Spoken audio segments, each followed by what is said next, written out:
Hi everybody, welcome back to part 2 of this Rappahannock and Rapidan River fishing and camping trip. I promised you some shots of the campsite, and this is one from the drone footage.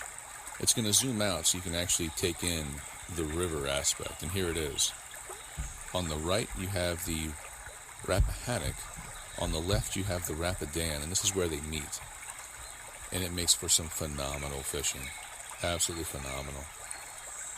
And as we zoom out here, you're going to see further and further downstream on the river.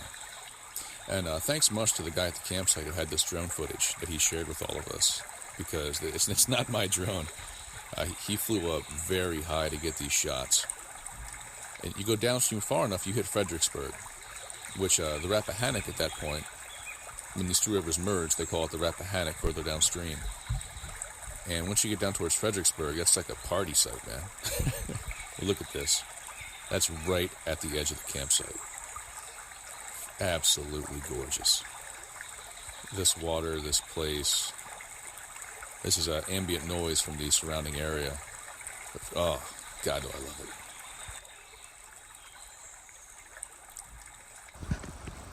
it. Here we are.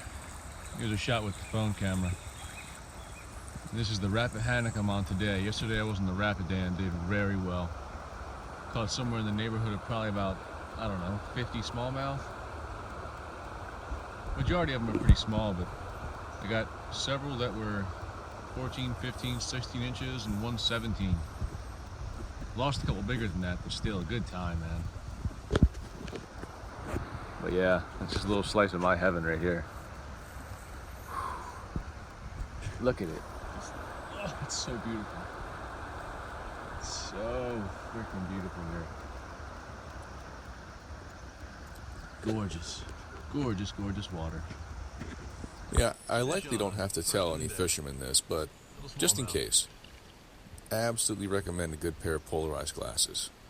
It's really crucial for being able to not only see the fish, but to see the structure where the fish should be. My banjo hooks yesterday were just not getting good hook sets, so I changed it out to an octopus. Because, really, most of the time, you're not going to see the fish. You're going to see the structure, and you're going to cast to the structure, and then you get the fish. So those glasses come in very handy. Not a big one, but the biggest of the day thus far. Not saying much, though. Not saying much. Yeah, about 11, 12 incher. Oh, there she goes. Oh man, I should have kept the camera on. I got a nice one on now. From the exact same spot. Oh, buddy. Oh man, it's a nice one. That fish density, nice dude. Smallie. The real big ones, the like 16 inches and up, they tend to fly solo. Look at that, will ya? Usually. The area they're in has a lot to do with it as well. Fish. Deeper water, they might school. And the shallower water behind rocks and grass, they seem to stake out those spots. Yes. Oh man. and defend them with monopoly rights. But deeper water, you'll find them schooled sometimes. No downstream for you, big girl. Nope. Look at that fish. Got her. Boy, I love this river. Got her. Not a monster by any means, don't get me wrong, but a nice fish, especially this early in the day. That starts the day off right. All right, little beauty. Little beauty. Now, set this rod down. Hey, I'm actually doing some wading right here. It's nice to get out of the kayak every once in a while.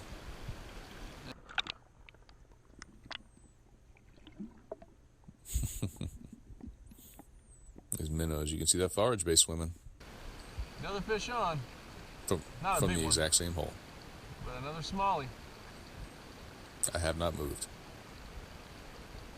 On the old wappa plappa. Another fish on. That's 5 out of this hole. Yep. That's 5 within casting distance of where I'm standing. I'm telling you, if y'all can make it out there, get out there, man. I think this one's probably about a 10 incher. Maybe pushing 12, but that'll be about it. Oh, big bass on the lightest line I have. Yep. This is on the banjo minnow again, 3-inch, Oh, nice largemouth. on my ultralight. Nice river largemouth here. 5-foot rod, 4-pound test. Got a follower, but not as big as the one I hooked. And this largemouth is well fed, man. Well fed. Yeah, what a beauty. What a beauty. Now, I love largemouth, but they don't fight anywhere near as hard as smallies. If I caught a smallie that thick, that fight would have lasted at least twice as long. But still, beautiful fish. I love clear water because it really brings out the patterns on fish.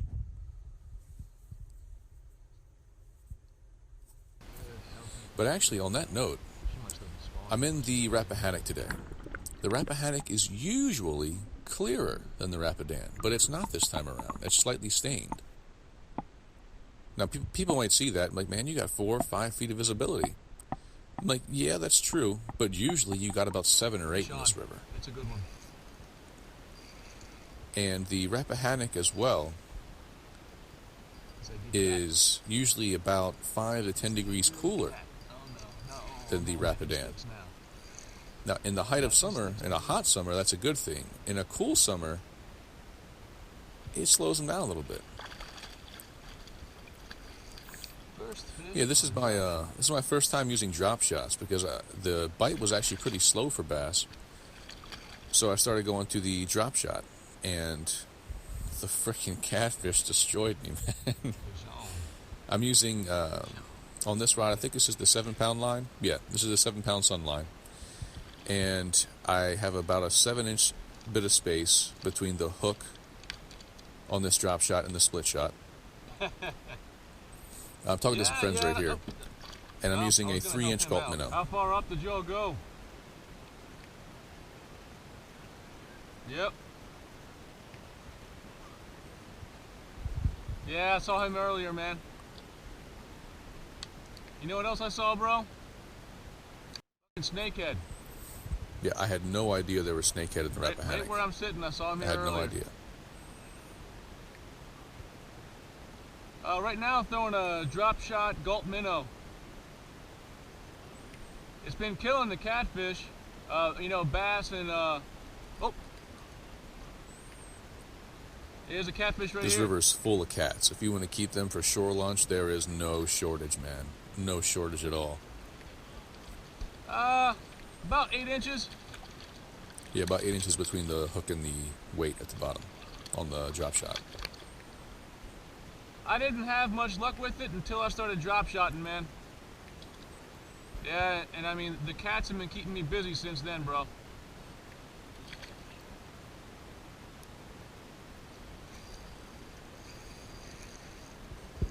And you can hear my drag peel in these hook sets. It's probably set a little bit light, but I don't like to have it set any heavier than that because 7-pound test is not heavy line. But yeah, like I was saying earlier, the cooler temps and the stained water really shrinks the strike zones of the bass. So I went after cats for a while just to maintain that solid action because I love catching fish, man. Like, a lot of times I don't really care what it is as long as I'm catching fish. Fish on. I'll pretty much go for anything. Fish on. Except for shad. I'm not big on fishing shad. It's a cat. Yeah, the majority of these cats are blue cats. There's a significant number of channel cats in this river as well. But here's a quick underwater shot. I was just messing around.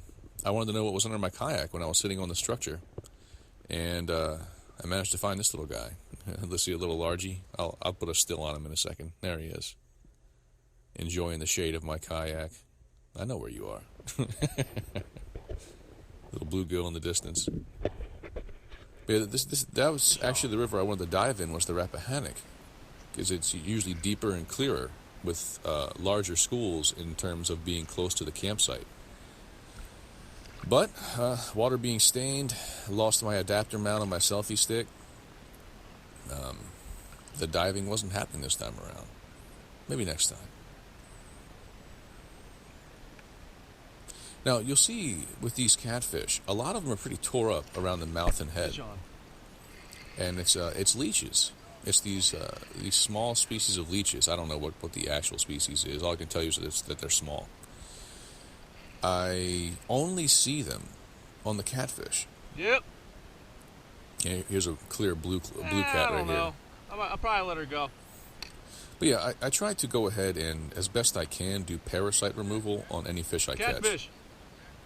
And yeah, I know, it's a drop in the bucket. Yep, on drop shot. Compared to actually making a real substantive change in the water. Only way to do that is to really improve the water quality. But you do what you can. If we all do what we can, then you put all that together and you actually have a fairly big effect instead of a small one. You can see it on the top of this catfish's head. He's got a sore on there. But like I said, I only saw this on the cats. So I don't know if it's their reduced activity levels. I don't know if it's because of their skin, them not having scales like the other fish. But I only really found the leeches on these cats. Fish on. But I mean, I could have sat here and caught catfish literally all day. I mean, no crap, no lie. I floated over schools of catfish that had to be at least 100 strong. At least. Now, the average size is kind of middling or small. Even for a river this size, I'd say the average size was probably right around 16 inches or so. But I did see some, up around 2 feet long. I just, I didn't get them or I lost them. That's the honest truth. Yeah, the guys are over there around this time of day. Nice cat. A lot of the guys start throwing around a football, screwing around in the water, drinking or whatever. Me, I'm into a school of I borderline on an obsession when it comes to fishing. If there's fish to be caught, it is really hard for me to pull myself away to do anything else.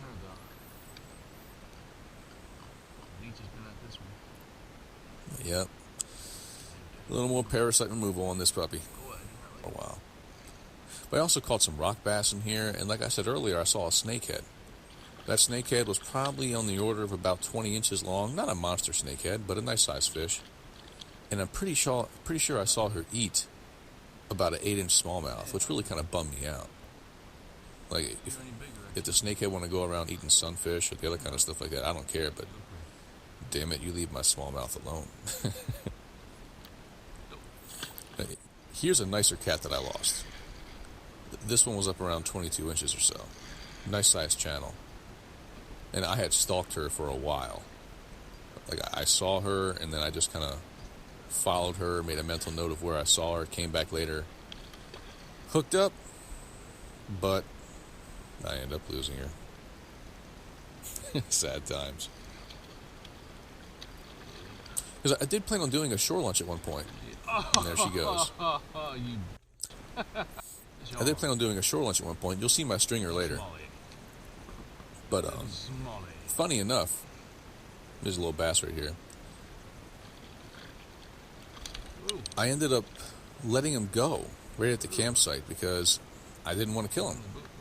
And I had other food to eat that I brought with me. But about an hour later, I guess these catfish that you'll see in my stringer in a second that I let go at the campsite, I guess they hung around the campsite because two of the guys that I was with brought a legitimate fishing spear, like a long spear, and I actually speared one from shore and cooked it up on the campfire and ate it.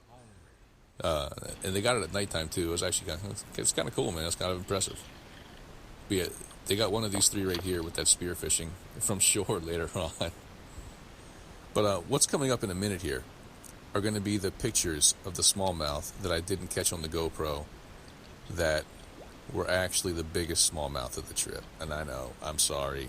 I didn't take my GoPro with me. My batteries were almost done. Didn't bring enough batteries, but here they are.